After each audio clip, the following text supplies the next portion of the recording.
Rookie biker mocked the old mechanic's rusty Harley. Seconds later, the engine's roar silenced the club. The Harley sat in the corner of the clubhouse lot like a monument to forgotten wars, its tank covered in rust the color of dried blood, chrome so tarnished it barely caught the sunset. Crow stood beside it with grease-stained hands and a back bent from 50 years of turning wrenches.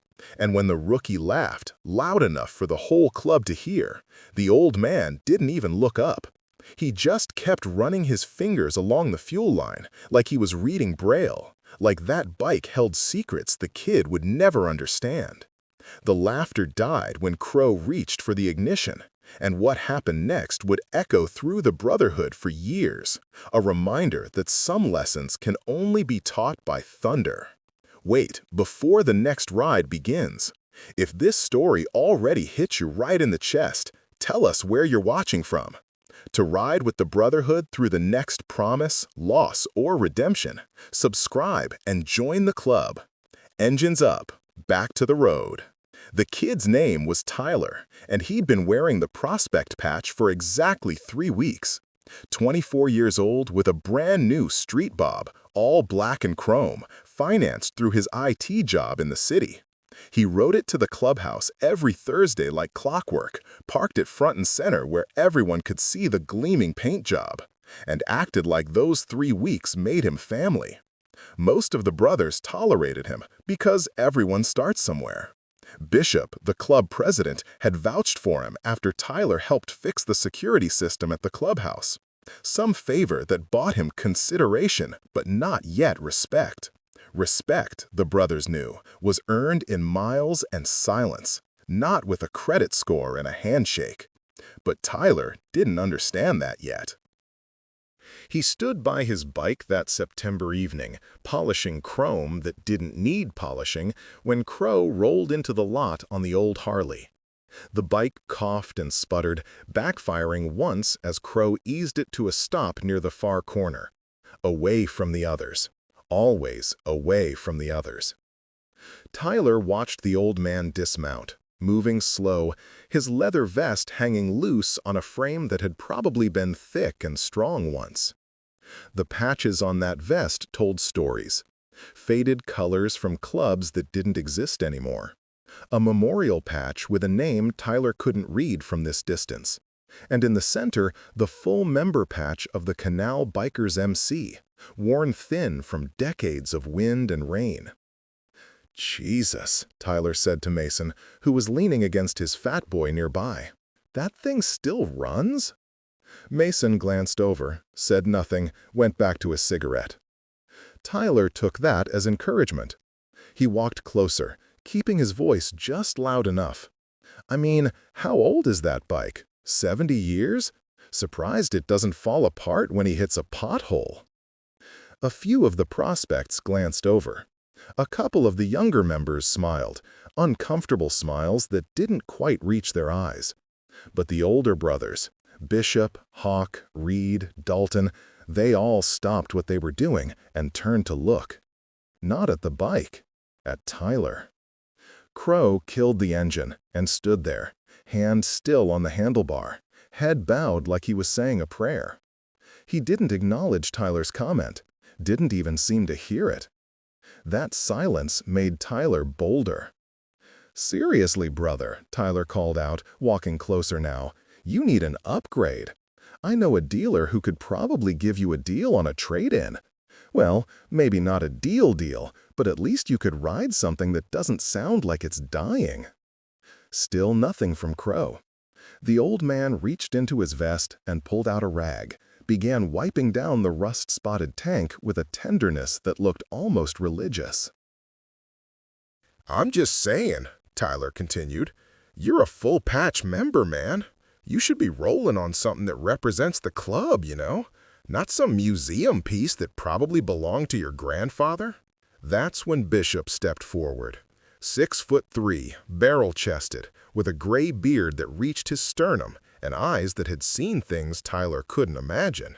He didn't say a word, just put a hand on Tyler's shoulder, firm but not rough, and guided him back toward the newer bikes. "Kid," Bishop said quietly, "you should shut your mouth now. I'm just trying to help." "You're not helping. You're showing everyone here exactly how little you understand." Tyler wanted to argue, wanted to defend himself, but something in Bishop's eyes made him swallow the words. He nodded, tried to play it off with a shrug, and walked back to his street bob to finish polishing chrome that was already perfect. The other brothers drifted back to their conversations, but the air had changed. There was a tension now, a waiting, like the moment before a storm breaks. Crow finished wiping down his tank and stood there for a long moment, one hand resting on the seat. Then he turned and walked toward the clubhouse, moving with that slow, careful gait of a man whose knees had logged 1,000,000 miles. He didn't look at Tyler, didn't look at anyone. Reed, the club's oldest member besides Crow, watched the old mechanic go. Then he looked at Tyler and shook his head, just once, the way you might look at a kid who'd just stepped on a landmine and didn't know it yet. The club meeting that night was routine. Discussion about the upcoming charity run, updates on members who were recovering from accidents or illness, plans for winterizing the bikes. Tyler sat in the back with the other prospects, trying to pay attention, but his mind kept drifting to that moment in the lot. The way Bishop had shut him down. The way the brothers had all looked at him like he'd committed some unspoken sin. After the meeting, as everyone filed out to the bar area, Tyler caught up with Mason. "Hey man," Tyler said, keeping his voice low, "about earlier, with Crow, I wasn't trying to disrespect." "Weren't you?" Mason cut him off. He wasn't angry, just matter of fact. "You mocked his bike in front of the whole club." "I was just joking around. That bike is falling apart." Mason stopped walking and turned to face him. "You don't know what that bike is, do you? It's a rusty old Harley. It's a 1943 WLA, military edition. That bike saw action in World War II before Crow ever touched it. His father rode it through France. His uncle rode it at Normandy. Crow bought it from his father's estate in 1972 when his old man died, and he's been maintaining it ever since. 53 years. That bike's been in more parades, more funeral processions, more memorial rides than you've been alive, and you think it's a joke." Tyler felt something cold settle in his stomach. "I didn't know." That's the problem. You didn't ask. You didn't wonder why a master mechanic, a man who can rebuild anything on 2 wheels, would choose to ride a bike that looks like that. You just assumed he couldn't afford better, or didn't know better. Mason shook his head. "Crow's forgotten more about motorcycles than you'll ever learn. Show some damn respect." With that, Mason walked into the bar, leaving Tyler standing alone in the hallway. The kid didn't go inside right away. He stood there, feeling the weight of his mistake, replaying the moment in the parking lot. The way Crow had just kept wiping down that tank, so gentle, so careful. The way Bishop had looked at him. The way the whole club had gone quiet. He thought about leaving, about going home and never coming back. But prospects don't run. If he wanted to be part of this brotherhood, he had to face what he'd done. Tyler pushed through the door into the bar. The place was packed with members and their families, music playing low, the smell of whiskey and leather and old wood. Tyler made his way to the bar and ordered a beer he didn't really want, trying to figure out his next move. That's when he noticed Crow. The old mechanic sat alone at a corner table, a glass of water in front of him, never touched alcohol, some of the brothers had mentioned, and a worn leather journal open beside it. He was writing something, his hand moving slow and careful across the page. Tyler watched him for a while, working up the courage. Finally, he picked up his beer and walked over. "Crow," he said quietly, "mind if I sit?" The old man looked up, his eyes a pale gray that seemed to see right through everything. He didn't smile, didn't frown, just gestured to the empty chair with the slightest movement of his hand. Tyler sat. For a long moment, neither of them spoke. The bar noise swirled around them, laughter, conversations, the clink of bottles. But at their table, silence. I owe you an apology, Tyler finally said. What I said earlier about your bike, that was out of line. I didn't know.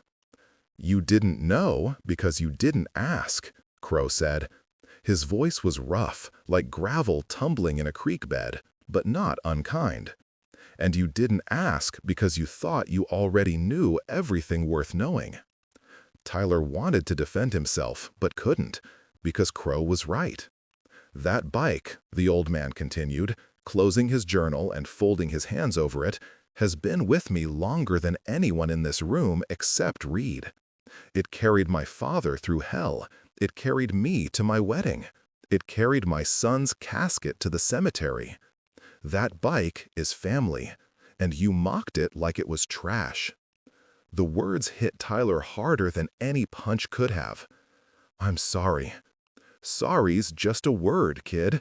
What matters is whether you learn from it. I want to learn, Tyler said, and he meant it. I want to understand what this brotherhood really means. I thought having a nice bike and showing up every week was enough, but it's not, is it? No, Crow said simply. It's not. Then teach me, Tyler said. Please. I don't want to be the prospect who washes out because he didn't get it. I want to be worthy of this patch. Crow studied him for a long moment, those gray eyes measuring something Tyler couldn't quite name. Then the old man nodded, just once. My shop, Crow said. Tomorrow morning, 7 a.m. Bring work gloves and leave your ego at the door. Tyler felt something like hope flicker in his chest. I'll be there. We'll see. The next morning came cold and gray, with fog rolling in off the canal that gave the club its name. Tyler pulled up to Crow's shop at 6:45, early, wanting to prove something. The shop was a converted garage on the edge of town, set back from the road with a hand-painted sign that read, Crow's Cycle Repair, in letters that had been touched up so many times they looked like a patchwork quilt. The bay door was already open. Tyler parked his street bob and walked inside, pulling on his work gloves. The shop smelled like motor oil and metal and old coffee, and every available surface was covered with tools, parts, and works in progress. 3 bikes in various states of disassembly sat on lifts. A workbench along one wall held enough wrenches and sockets to build a motorcycle from scratch. And in the center of it all, Crow's WLA, sitting on a custom stand, its engine exposed. Crow stood beside it, already dirty with grease, holding a timing light like a surgeon holding a scalpel. You're early, he said, without looking up. Didn't want to be late. Good. Grab that toolbox by the compressor and bring it here. Tyler did as he was told, setting the heavy box down beside the old man. You know anything about engines? Crow asked. Some. Basics. I can change oil, replace a battery, swap out air filters. Can you rebuild a carburetor? Tyler hesitated. No. Can you time an engine by ear? No. Can you diagnose a misfire without a computer? No. Crow finally looked at him. Then you don't know anything about engines. You know how to maintain a bike that was designed to be easy. That's not the same as understanding how it works, understanding why it works. Tyler felt his pride sting, but swallowed it. You're right. This engine, Crow continued, pointing to the exposed V-twin, is 75 years older than you. It was designed to run on whatever fuel was available in a war zone, to be repaired with basic tools in the mud of a battlefield. It's simple, reliable, and damn near indestructible if you treat it right. This engine has taught me more about motorcycles than any manual or certification course ever could. And if you're serious about learning, it'll teach you too. I'm serious. Then we start with the basics. Hand me that socket wrench, 3/8 drive. For the next 4 hours, Tyler became Crow's hands. The old man talked him through every step, checking valve clearances, inspecting the push rods, measuring cylinder compression. He explained why each part mattered, how they all worked together, what happened when one piece failed. He didn't baby Tyler, didn't sugarcoat mistakes. When Tyler dropped a bolt, Crow made him find it. When Tyler tried to force a stubborn component, Crow stopped him and showed him the right angle, the right pressure. "Machines don't lie," Crow said at one point. "They tell you exactly what's wrong if you listen. People lie. They make excuses. They hide their problems. But an engine? It speaks truth. If you respect it, maintain it, treat it right, it'll run forever. If you abuse it, neglect it, take it for granted, it'll fail you when you need it most." Tyler understood he wasn't just talking about engines. They broke for lunch around noon, sandwiches that Crow had packed in a small cooler, and sat on old milk crates outside the shop, watching the fog finally burn off. "Can I ask you something?" Tyler said. Crow nodded, chewing slowly. "Why did you let me come here? After what I said yesterday, you could have told Bishop to kick me out. Nobody would have blamed you." Crow swallowed, took a sip of water. "You ever heard the story of how I joined the club?" "No." "I was 20 years old, arrogant as hell, thought I knew everything because I'd been working on bikes since I was 12. Showed up to a club event with my first custom build. A chopper, I'd stretched myself, ape hangers, the whole deal. Thought I was hot shit." He paused, staring out at the road. "There was an old-timer there, name was Virgil. He looked at my bike and said, 'Nice show pony. Can it actually ride?' I got pissed, started mouthing off about how he didn't know what he was talking about. He just smiled and said, 'All right, kid, let's take a trip.' He led me on a 100-mile run through back roads, dirt paths, places that weren't even on maps. My chopper made it about 60 miles before the extended forks started wobbling so bad I nearly crashed.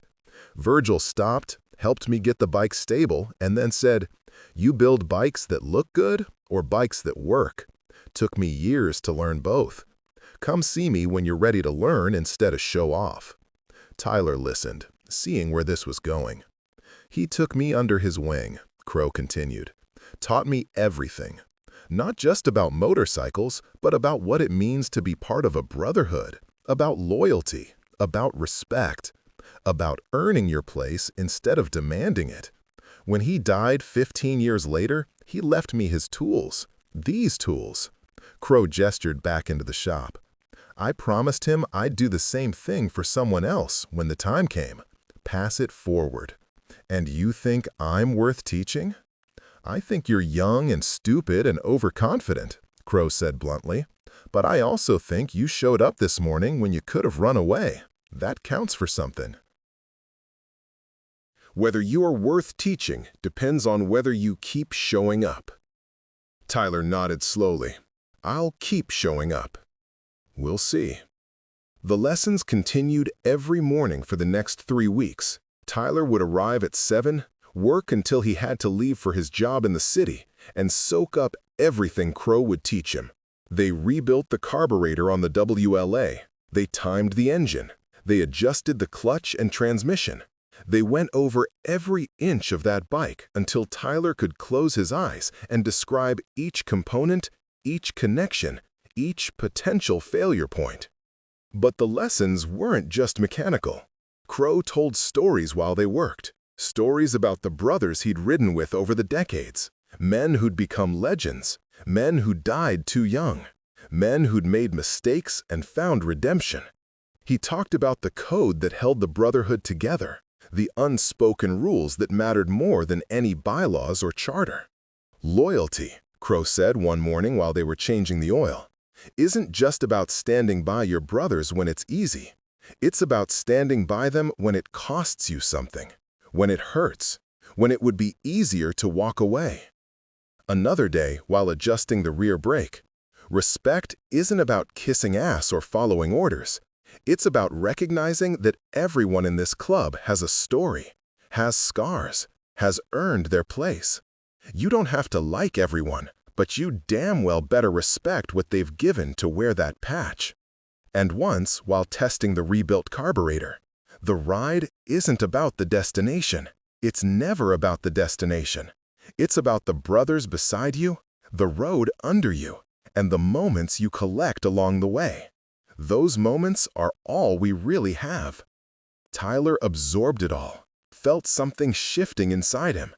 His new street bob sat in his apartment parking lot, barely ridden. He found himself thinking more about the old WLA, about the weight of its history, about what it meant to maintain something that mattered.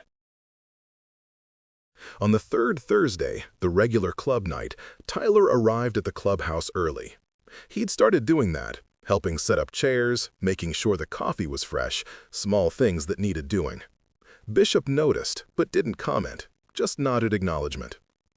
As the evening wore on and brothers began arriving, Tyler watched Crow roll in on the WLA. The bike still looked rough, rust on the tank, tarnished chrome, but Tyler saw it differently now. He saw the careful maintenance, the precision in how it ran, the love in every preserved detail. Crow parked in his usual spot, away from the others, and killed the engine. Tyler walked over before he could second-guess himself. "Evening, Crow." The old man looked up, a hint of surprise in his eyes. "Evening. Bike sounds good, really good." "Should. We just rebuilt half the damn thing." Tyler smiled. "Can I ask you something?" "You're going to anyway." "Why don't you restore the outside? Clean up the rust, re-chrome the parts, make it look as good as it runs." Crow was quiet for a moment, his hand resting on the tank. "Because the scars tell the story. Every scratch, every bit of rust, every imperfection, they're all part of what this bike is. If I polished it up, made it pretty, I'd be erasing history. My father's history, my history. Some things aren't meant to look perfect. They're meant to be real." Tyler understood. "That makes sense." "You're learning, kid." They walked into the clubhouse together, and Tyler noticed a few of the brothers watching. Reed gave him a small nod. Mason raised his beer in acknowledgement. Bishop caught his eye and smiled, just slightly. After the meeting, as everyone gathered in the bar area, Bishop called for attention. The room quieted down, all eyes on the president. "We got some business to handle," Bishop announced. "Tyler, front and center." Tyler's heart jumped. This was it. Either he was about to be kicked out or moved forward. He walked to the front of the room, very aware of every eye on him. Bishop stood with his arms crossed, his expression unreadable. Beside him, Crow sat at his usual table, watching. 3 months ago, Bishop began, Tyler showed up asking to prospect for this club. I vouched for him because he helped us out with some tech work, and he seemed eager. But eager isn't enough. We all know that. A few murmurs of agreement. Since then, Tyler has done what prospects do. Showed up, did the grunt work, tried to fit in. But he made a mistake, a big one. He disrespected a brother, disrespected a legend in front of the whole club. Tyler felt his face burn. He wanted to look away, but forced himself to maintain eye contact with Bishop. Now, most clubs, that would be the end of the road for a prospect, Bishop continued. But this club is different. We believe in second chances. We believe in redemption, but only if it's earned. He paused. "Crow, you got something to say?" The old mechanic stood slowly and walked to the front. He looked at Tyler, then at the assembled brothers. "This kid came to my shop the morning after he disrespected me," Crow said. "Could have stayed away, could have given up. Instead, he showed up early with work gloves and asked me to teach him. For 3 weeks, he's been learning. Not just about engines, but about what it means to be part of something bigger than yourself. He's still got a long way to go. But he's earned the chance to keep going." Relief flooded through Tyler, but he kept his expression neutral. Bishop nodded. "Then we vote. All in favor of Tyler continuing his prospect period, say aye." A chorus of ayes filled the room. Not unanimous, but strong enough. Opposed? Silence. "Motion carries," Bishop said. "Tyler, you keep your prospect patch. Keep showing up, keep learning. And maybe, when the time's right, we'll have another conversation about what comes next." "Thank you," Tyler managed. "All of you. I won't let you down." "See you that, Reed," called from the back, but there was warmth in his voice. The meeting broke up, and Tyler found himself surrounded by brothers offering encouragement, clasps on the shoulder, words of wisdom. It felt different than before. He felt different, like he'd crossed some invisible line and found himself on the inside looking out instead of the outside looking in. Later that night, as the crowd thinned and Tyler was helping clean up, Crow approached him. "Walk with me," the old man said. They went outside, into the cool October air. The parking lot was nearly empty now, just a few bikes remaining. Crow led Tyler to the WLA. "I want to show you something," Crow said. He opened the leather saddlebag and pulled out a worn wooden box. "This was my father's. He carried it all through the war." He opened the box. Inside were medals, old photographs, and a small notebook filled with cramped handwriting. "My father was a motorcycle courier in Europe," Crow explained. "He rode through enemy fire to deliver messages, to evacuate wounded, to scout positions. This bike saved his life more times than I can count. When he came home, he couldn't talk about most of what he'd seen. But he'd take me out to the garage and work on this bike, and sometimes, while we were working, he'd tell me stories. Small things, a moment of kindness, a funny incident, something beautiful he'd seen in the middle of hell." Crow picked up one of the photographs. A young man in a military uniform standing beside the WLA, his face serious, but his eyes alive. "He died when I was 22. Heart attack, sudden. I was so angry. Angry that he'd left, angry that we'd had so little time, angry at the world. I almost sold this bike, almost let it go, because it hurt too much to look at." "What stopped you?" Tyler asked quietly. "Virgil, the old-timer I told you about. He came to my father's funeral, saw me standing there looking at this bike, and he said, 'Your old man's not in the ground. He's right here, in this steel, this chrome, this engine. Every time you ride it, he's with you.' And he was right." Crow closed the box gently. "That's what you didn't understand when you mocked this bike. You saw rust. I see my father. You saw outdated machinery. I see 50 years of memories. Every ride, every repair, every mile, they're all part of the story. And that story's more valuable than any pristine show bike will ever be." Tyler felt his throat tighten. "I get it now. I really do. I know you do. That's why you're still here." Crow put the box back in the saddlebag. "You're going to make more mistakes, kid. We all do. But as long as you keep learning, keep showing respect, keep showing up, you'll find your place in this brotherhood. Thank you, Crow, for giving me the chance." The old man nodded. "Now, get out of here. You got work tomorrow, and I got an early morning myself." Tyler walked to his street bob, but before he left, he turned back. "Hey, Crow, would you teach me how to do custom metalwork? I want to make something for my bike, something that means something." Crow smiled, actually smiled, the first real smile Tyler had seen from him. "Sure, kid. Come by Saturday morning. We'll get you started."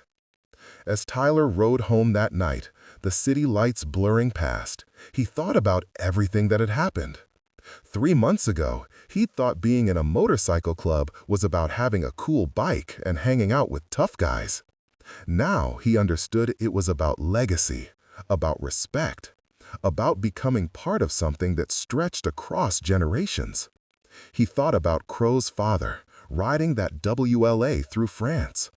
About Crow himself, maintaining that bike for over 50 years. About the brothers in the clubhouse, each carrying their own stories, their own scars. And he thought about the kind of man he wanted to become. 3 weeks later, the club organized a charity ride for veterans, a 100-mile loop through the countryside, ending at a memorial ceremony. Tyler had been looking forward to it, his first real club event as a prospect who felt like he actually belonged. The morning of the ride dawned clear and cold. the sky that particular shade of blue that only comes in late autumn. 50 bikes gathered in the clubhouse lot, their engines rumbling like collective thunder. Tyler checked over his street bob one final time, a habit he'd learned from Crow: never assume everything's fine, always verify, and then joined the other prospects helping with last-minute preparations. Bishop gave the briefing: route, schedule, hand signals, safety protocols. Then he added, "Before we roll out, Crow's got something he wants to say." The old mechanic stepped forward, and the crowd quieted. He looked smaller somehow, standing in front of all those brothers, but his presence was undeniable. "Some of you know what today means to me," Crow began, his voice carrying across the lot. 75 years ago today, my father made his final run as a courier in France. He saved 18 wounded men by making 6 trips through enemy fire to get them to safety. For that, they gave him a medal and a pat on the back. Then they sent him home and told him to forget what he'd seen.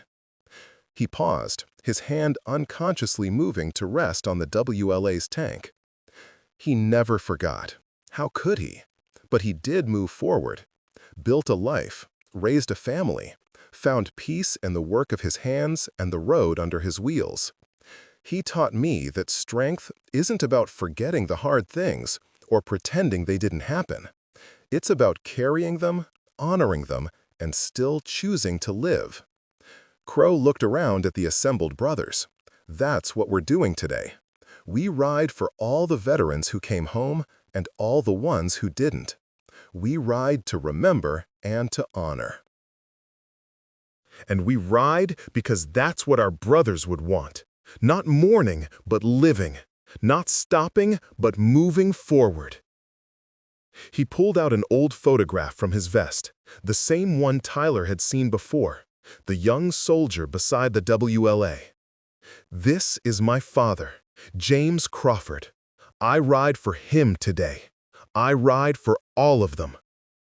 The lot was silent except for the idle of 50 engines. Then Bishop spoke. "Mount up, brothers. Let's ride." The procession rolled out in formation. Veteran members up front, newer members in the middle, prospects bringing up the rear. Tyler fell into position, keeping proper spacing, his heart beating in rhythm with the engine's pulse. The route took them through farmland and forest, along back roads where the autumn colors blazed in the morning sun. They rode through small towns where people stopped on sidewalks to watch them pass, and children waved from porches. They rode past memorials and monuments, past cemeteries where flags flew at half-mast. At one point, the formation slowed as they passed a VA hospital. Brothers in wheelchairs lined the front walkway, some in hospital gowns, some in old military uniforms that still fit if you ignored the years. The club had called ahead, and as the bikes rolled past, the veterans saluted. And the brothers saluted back. A moment of recognition, warrior to warrior across generations. Tyler felt something break open in his chest. They reached the memorial park just after noon, a place with a granite wall listing names of local soldiers killed in action, going back to World War I. A small crowd had gathered, families, veterans, other motorcycle clubs, community members who came every year to remember. The ceremony was simple but profound. A local pastor spoke about sacrifice and gratitude. A high school choir sang the national anthem. Names were read, so many names, stretching back through decades of conflict. When the names from World War II were read, Tyler watched Crow. The old man stood at attention beside his bike, his face carved from stone, but his eyes were somewhere else, somewhere far away. "Private James Crawford," the reader announced. Tyler blinked. Wait. "Killed in action, December 1944, Battle of the Bulge." Tyler's mind spun. But Crow said his father came home, said he bought this bike from his father's estate in 1972, said. Then he understood. Crow had been telling stories all along, teaching through metaphor, through layered truth. His father hadn't come home to raise him. His father had died in that war. But the bike had come home. And every story Crow told about his father working on the bike in the garage, about learning mechanics while his father explained things, those were stories about Crow keeping his father alive through the work, through the maintenance, through the ride. The bike wasn't just a memorial, it was a connection, a way to have the conversations that war had stolen, a way to know the man who'd given him life but never got the chance to raise him. Tyler felt tears on his face and didn't try to hide them. After the ceremony, as people mingled and the brothers shared stories, Tyler found Crow standing alone by the memorial wall, his fingers tracing a name carved in granite. "I'm sorry," Tyler said quietly, "about your father. I didn't realize." "You weren't supposed to realize," Crow said. "Not at first. I wanted you to learn about respect and legacy and brotherhood without the weight of tragedy making you treat me different. Once you understood those things, the rest would make sense." All those stories about working with him in the garage? True stories, just not literal ones. Every time I work on that bike, I'm with him. Every time I solve a problem, I imagine what he'd say, what he'd teach me. He's been gone 75 years, and I've known him every day since. Tyler stood beside the old man, both of them looking at that name carved in stone. "That's why you've maintained the bike exactly as it was," Tyler said. "Why you won't restore it. Because changing it would be like losing him again." "That bike is the only thing I have that he actually touched," Crow said. "Every scratch, every imperfection, those are from his hands, his life, his service. I could make it perfect, make it pretty, or I can keep it real, keep him real." "It's beautiful," Tyler said, "what you've done, keeping his memory alive like that." Crow turned to look at him, those gray eyes clear and present. "That's what this brotherhood is about, kid.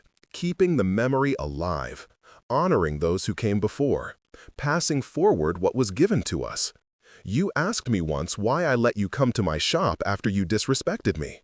This is why. Because someday I'll be the name on that wall. And if I've done my job right, you'll understand enough to pass it forward to the next young fool who needs to learn what really matters." Tyler nodded, unable to speak. "Come on," Crow said, turning from the memorial. "Let's get something to eat. And then I want to show you something about that WLA you haven't seen yet." They walked back to the parking area where the brothers had gathered, sharing food and coffee and stories. Tyler stayed close to Crow, listening as the old-timers swapped memories about brothers who'd passed, about rides that had become legend, about moments that defined them. Reed was in the middle of a story about a run to Mexico in 1989 when Mason interrupted. "Hey, speaking of runs, who remembers when Crow outran that state trooper on the WLA back in the 90s? Several brothers laughed. Tyler looked at Crow, confused.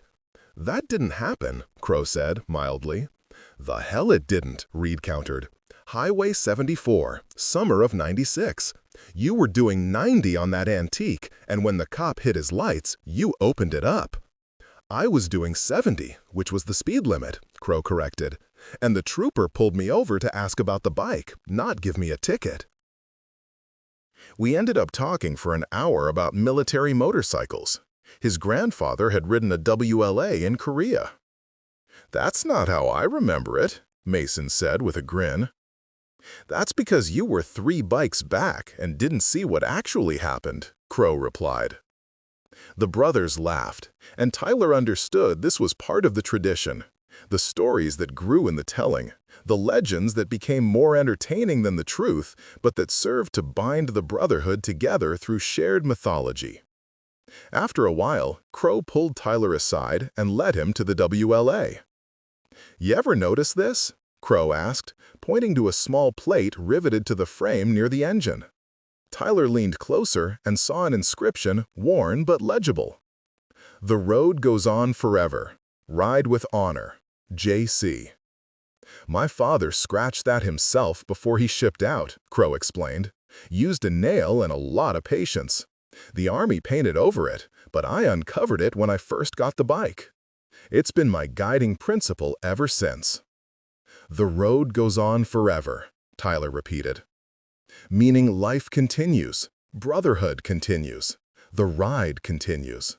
We're just temporary stewards of something bigger than ourselves. We do our part, pass it forward, and trust that someone will carry it after we're gone.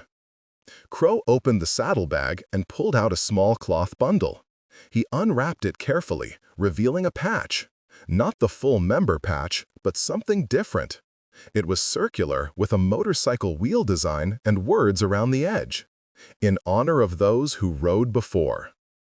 This is a memorial patch, Crow explained. We give them to members who've truly understood what this brotherhood means. I don't have the authority to give you your full patch. That's for Bishop and the club to decide when the time's right. But I can give you this, because you've earned it. Tyler took the patch with shaking hands. It was old, worn at the edges, clearly passed down through other members before reaching him. Wear it on your vest, Crow said, on your right shoulder. It tells other brothers that you ride for something bigger than yourself, that you understand the legacy. Thank you, Tyler managed. I don't know what to say. Don't say anything. Just keep showing up. Keep learning. Keep riding with honor. The ride back to the clubhouse that afternoon felt different. Tyler rode with the memorial patch carefully stored in his vest pocket, already thinking about where exactly he'd sew it, how he'd care for it. He thought about Crow's father, about all the veterans they'd honored today, about the endless chain of brothers stretching back through time. As the formation wound through the countryside, the sun beginning its descent, Tyler found himself riding beside Crow. The old WLA kept pace with the newer bikes easily, its engine running smooth and strong despite its age. Or maybe because of its age. Because every component had been lovingly maintained, every system understood and respected. They stopped at an overlook where the road curved along a ridge, and the whole valley spread out below them in late afternoon gold. 50 bikes lined the shoulder, engines idling, brothers standing together in small groups. Bishop walked along the line, checking in with everyone. When he reached Tyler and Crow, he paused. "Good ride today," Bishop said. "Yes, sir," Tyler agreed. Bishop looked at Crow. "Your old man would be proud, the way you've kept his memory alive all these years." "I hope so," Crow said quietly. "I know so." Bishop clapped the old man on the shoulder. Then he looked at Tyler. "You learning what you need to learn?" "Yes, sir. Every day." "Good. We need young blood who understand the old ways. Keep listening to this man. He's got more wisdom in his pinky finger than most people accumulate in a lifetime." As Bishop moved on down the line, Tyler stood beside Crow, both of them looking out over the valley. "You know what I love about this view?" Crow said after a while. "You can see the road from up here. See how it winds through the valley, disappears into the trees, emerges again miles away. From down there, riding it, you can't see the whole path. But from up here, you understand it all connects.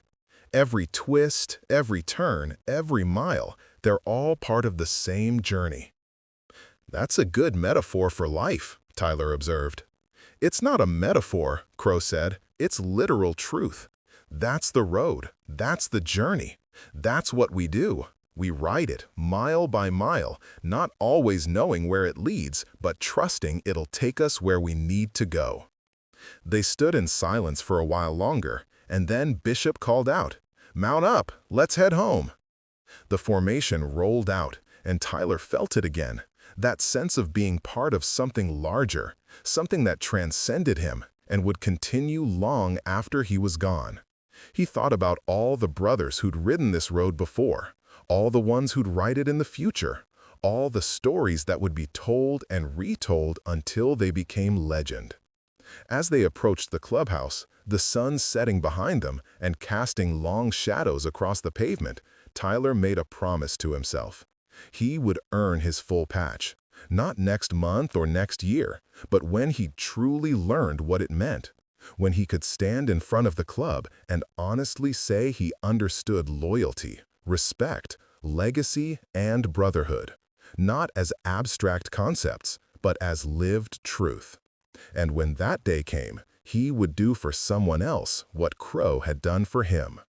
The formation pulled into the clubhouse lot, and as engines shut down one by one, the silence felt sacred.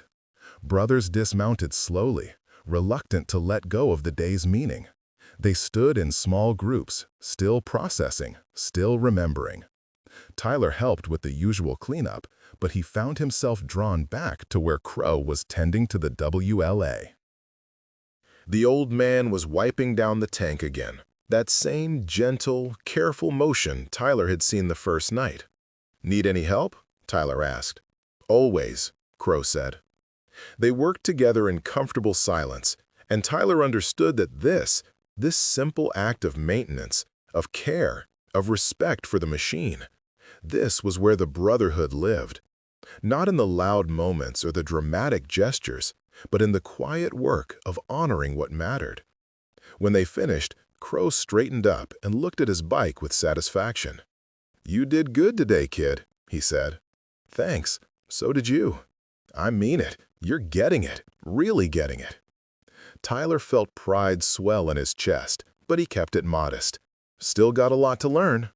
"We all do. That's the point. The moment you think you know everything is the moment you've stopped listening. And the moment you stop listening is the moment you dishonor everyone who came before you." "Then I'll keep listening." "Good." Crow pulled out his keys. "Now get out of here. Go home. Rest up. Next Saturday, I'm going to teach you how to fabricate that metalwork you wanted. Bring some ideas about what you want to make." "I already know what I want," Tyler said. "A small plate, like the one your father made, with something that reminds me what this all means." Crow smiled. "That's perfect. Yeah, we can do that. Now, go on." Tyler walked to his street bob and fired it up. As he rolled out of the lot, he glanced back and saw Crow still standing beside the WA, one hand resting on the tank, his silhouette framed by the clubhouse lights. He looked like a monument himself, to memory, to loyalty, to the unbreakable bond between a man and his history. Tyler rode home through empty streets, the city quiet on a Sunday night, and he thought about the plate he would make. He didn't know exactly what words he'd inscribe yet, but he knew they would be important. They would be his promise, carved in metal, something that would outlast him. "The road goes on forever," he thought, "and as long as there were brothers to ride it, the legacy continues."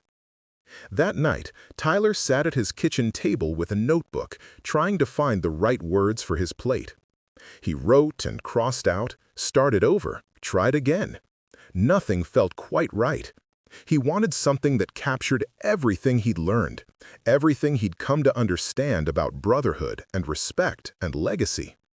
Finally, around midnight, he wrote, "Earned through respect, maintained through loyalty, ridden with honor." He stared at the words for a long time, testing them, feeling their weight. They weren't as poetic as his father's inscription, but they were true. They were his truth.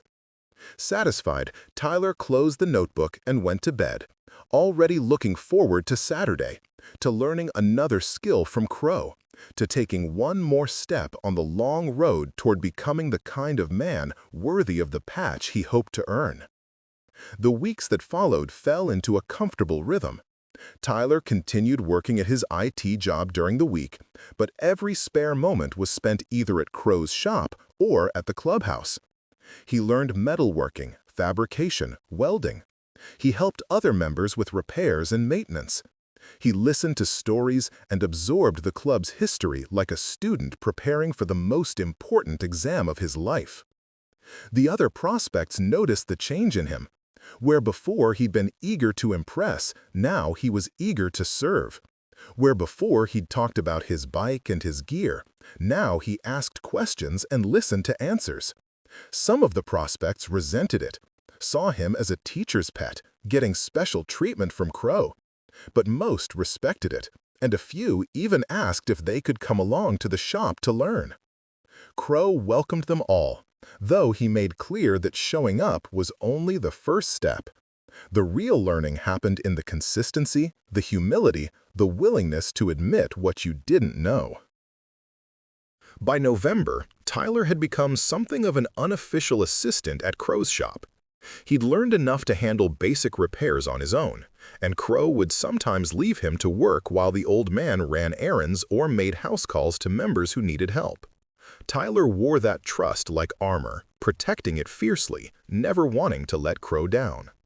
One cold Saturday morning, Tyler arrived at the shop to find a surprise. The WLA was completely disassembled. Engine components covered the workbench. The frame sat bare on the stand, and every part had been meticulously cleaned and laid out. "What happened?" Tyler asked, alarmed. "Full restoration," Crow said. "Well, restoration of the mechanicals, not the cosmetics." "I thought you didn't want to change anything." "I don't want to change what shows, but the internals need attention. Bearings are wearing, seals are degrading. Some parts are original to 1943 and they've done their job. Time to replace them with period-correct components so this bike can keep running for another 75 years. Tyler understood. "You want it to last beyond you. I want it to outlive me, outlive you, outlive everyone in this club. I want some kid 50 years from now to look at this bike and wonder about the hands that maintained it, the roads it traveled, the stories it holds. That only happens if we do the work now." Then let's do the work. They spent the next 6 weeks on the rebuild. Every bearing got replaced, every gasket renewed, every seal upgraded.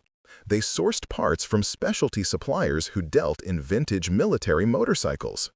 They measured tolerances to the 1,000th of an inch. They did everything right with patience and precision because rushing would dishonor the bike's legacy. During one of those long work sessions, Reed stopped by the shop.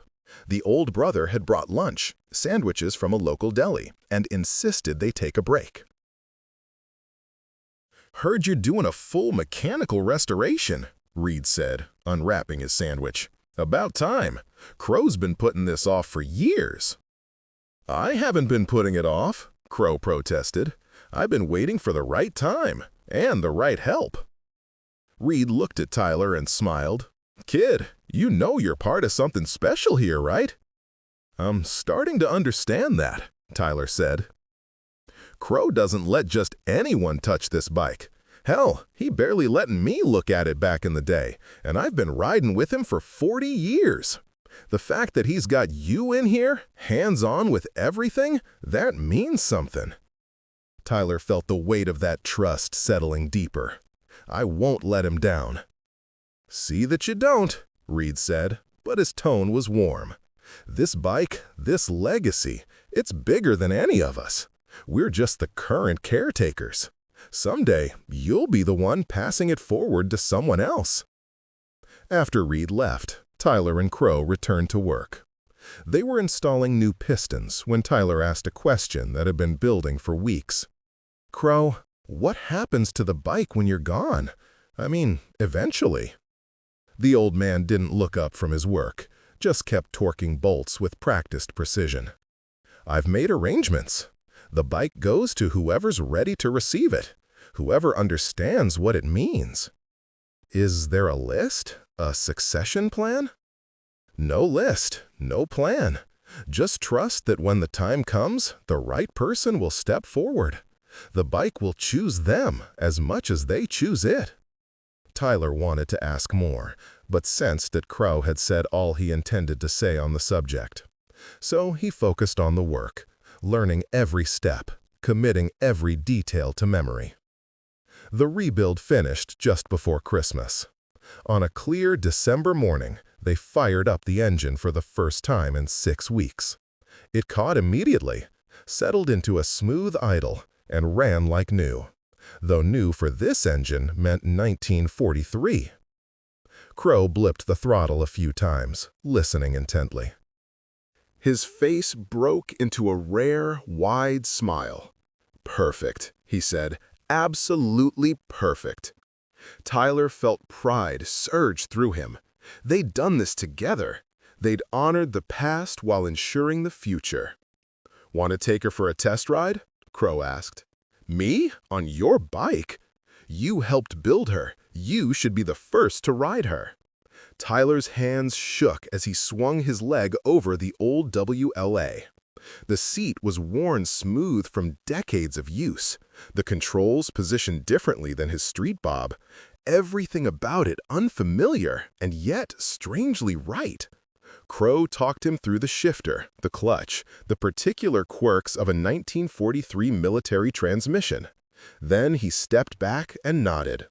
Tyler eased out the clutch and rolled forward, feeling the bike respond to his inputs.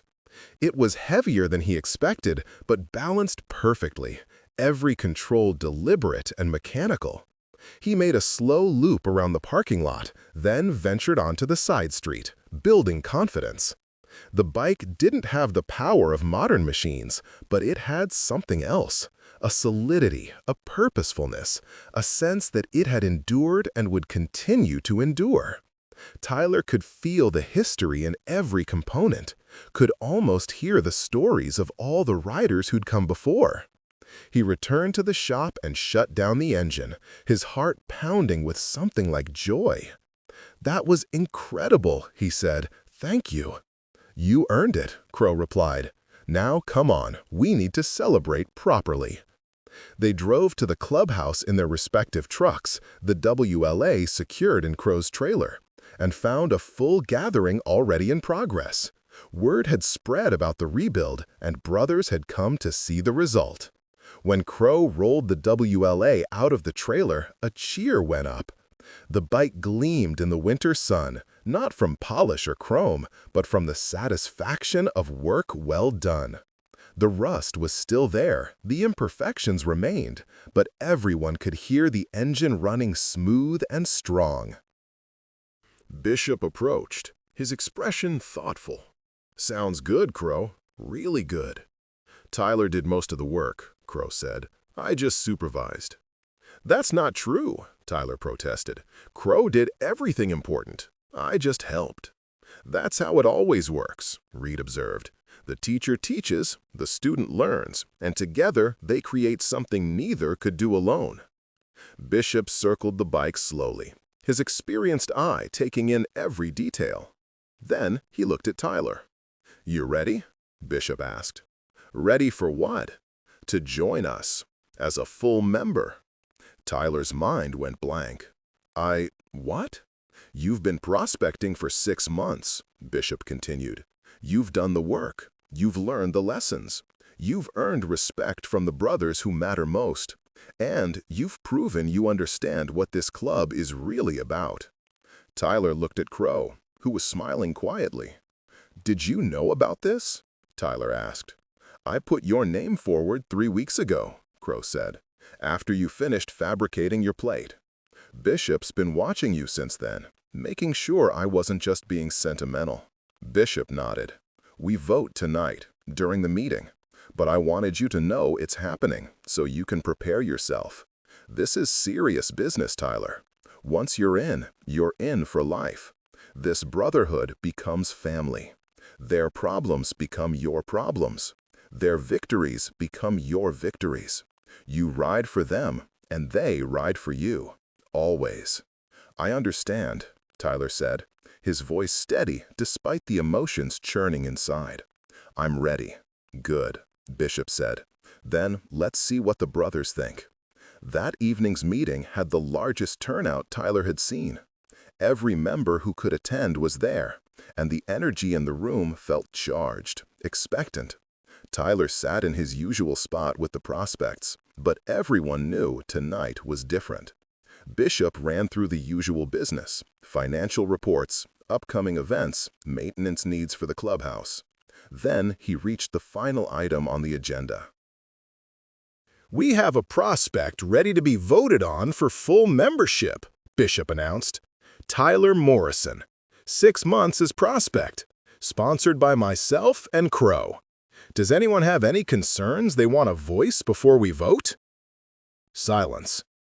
Any issues with his character, his dedication, or his understanding of what this club represents? More silence.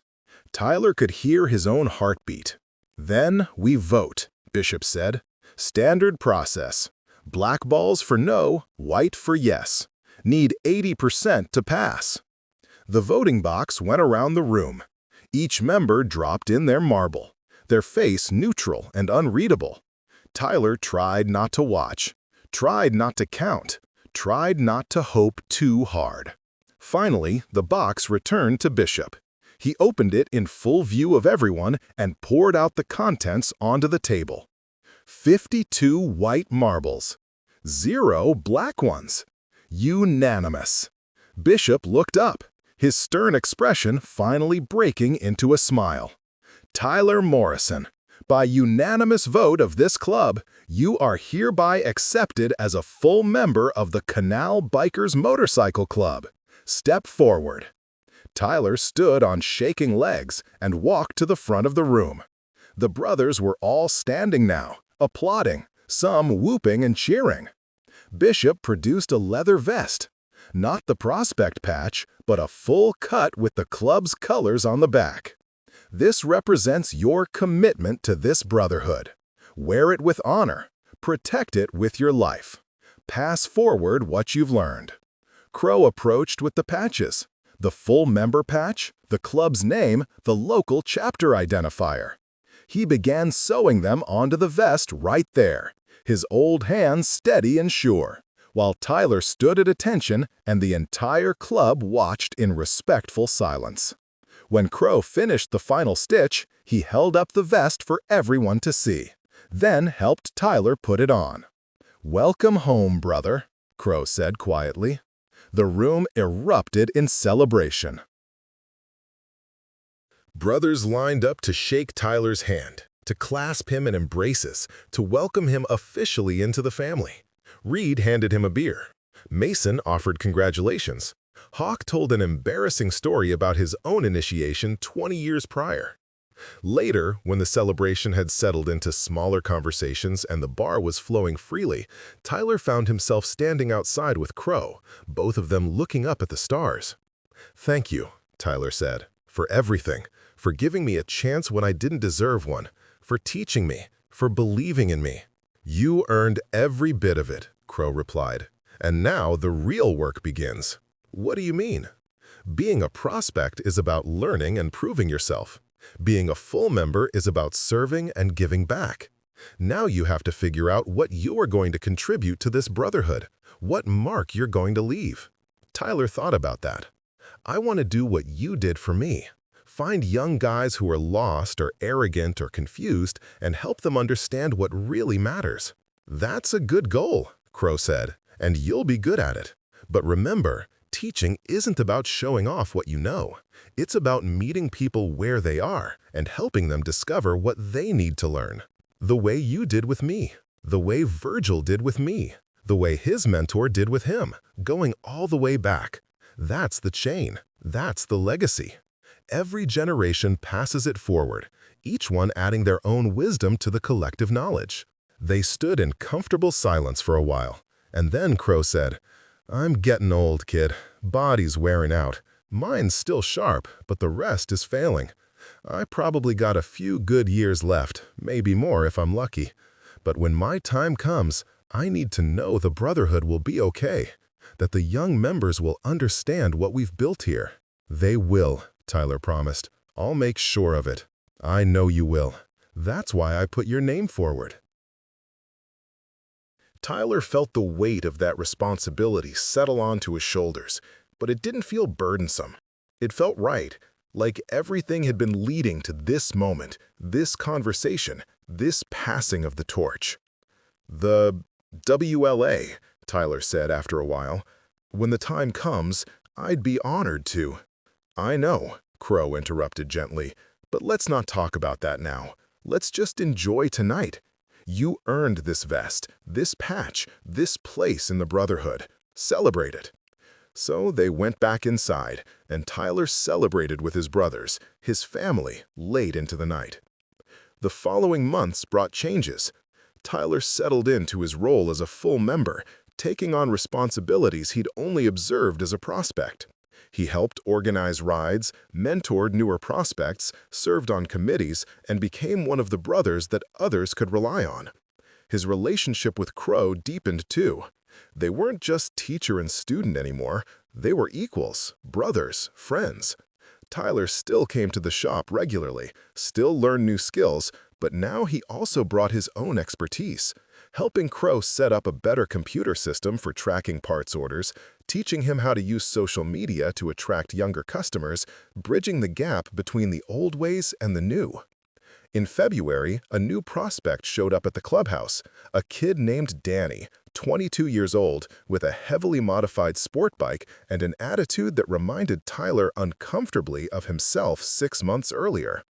Danny talked big, rode aggressive, and seemed more interested in looking cool than understanding what the club represented. After Danny's second meeting, Bishop pulled Tyler aside. "You see the new prospect?" Bishop asked. "Yeah, reminds me of someone I used to know. That's why I'm assigning him to you. You remember what it was like to be that kid. You know what he needs to learn. See if you can do for him what Crow did for you." Tyler felt a mixture of pride and trepidation. "I'm not sure I'm ready for that." "Nobody's ever ready, but you do it anyway. That's what brotherhood means."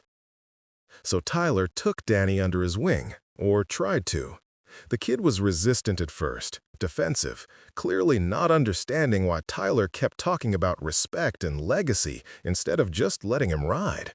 But Tyler was patient.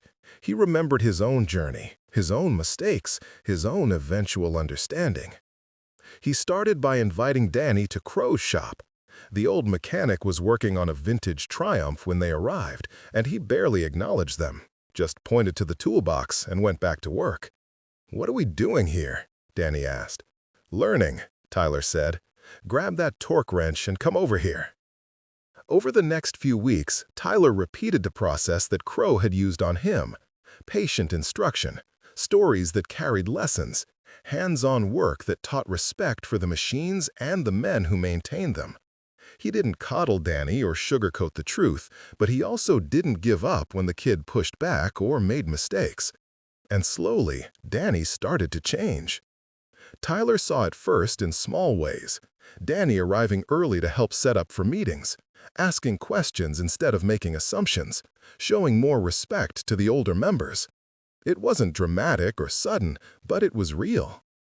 One Saturday in March, while they were working together at Crow's shop, Danny asked, "Why do you spend so much time with me? I've been kind of an asshole."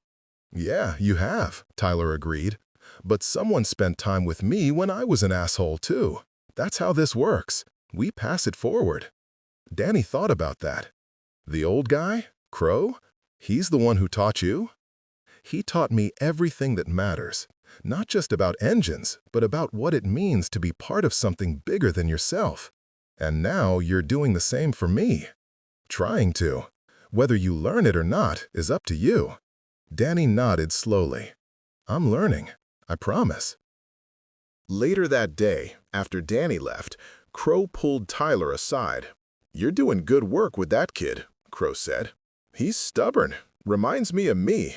That's why you're the right person to teach him. You remember what it felt like to be him. That empathy matters."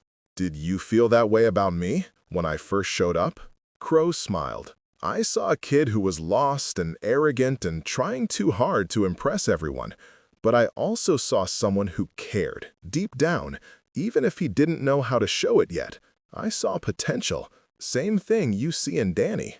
Tyler felt a surge of gratitude. "Thank you, Crow, for seeing that in me. Thank you for proving me right." As spring arrived and the riding season kicked into full gear, Tyler found himself settling into the rhythm of club life.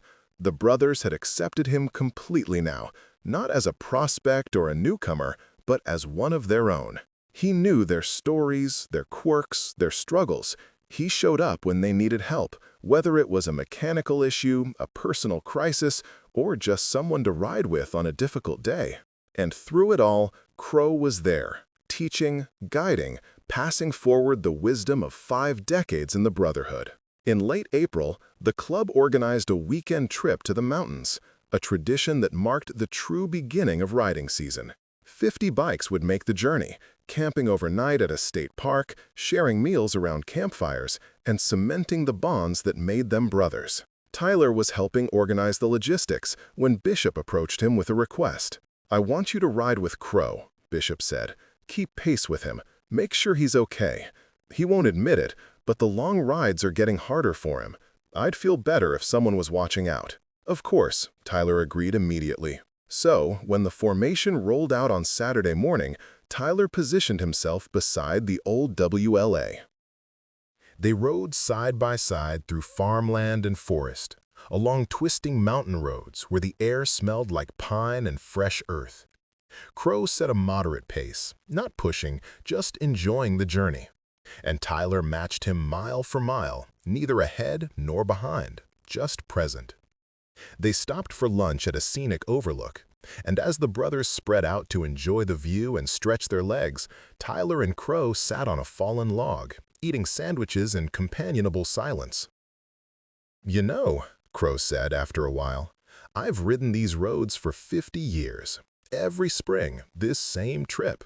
And every year, it means something different." "What does it mean this year?" Tyler asked. Crow thought about that. Completion, continuity, the knowledge that what we've built will outlast us. He looked at Tyler. "You and the other young members, you're the future now. The legacy is in your hands. We won't let you down. I know you won't. That's why I can finally rest easy." Something in the way Crow said it made Tyler's chest tighten, but before he could ask what the old man meant, Bishop called out that it was time to ride. They reached the campground by late afternoon and set up tents in a clearing beside a river. As evening fell, brothers gathered around multiple campfires, sharing food and stories, and the kind of laughter that only comes when people are truly comfortable with each other. Tyler sat with Crow, Reed, and a few of the older members, listening to stories that spanned decades. They talked about brothers who'd passed, about legendary rides, about moments of crisis and moments of joy. And Tyler absorbed it all, knowing these stories were now his responsibility to remember and pass forward. "We won't let you down. I know you won't. That's why I can finally rest easy." Something in the way Crow said it made Tyler's chest tighten, but before he could ask what the old man meant, Bishop called out that it was time to ride. They reached the campground by late afternoon and set up tents in a clearing beside a river. As evening fell, brothers gathered around multiple campfires, sharing food and stories, and the kind of laughter that only comes when people are truly comfortable with each other. Tyler sat with Crow, Reed, and a few of the older members, listening to stories that spanned decades. They talked about brothers who'd passed, about legendary rides, about moments of crisis and moments of joy. And Tyler absorbed it all, knowing these stories were now his responsibility to remember and pass forward.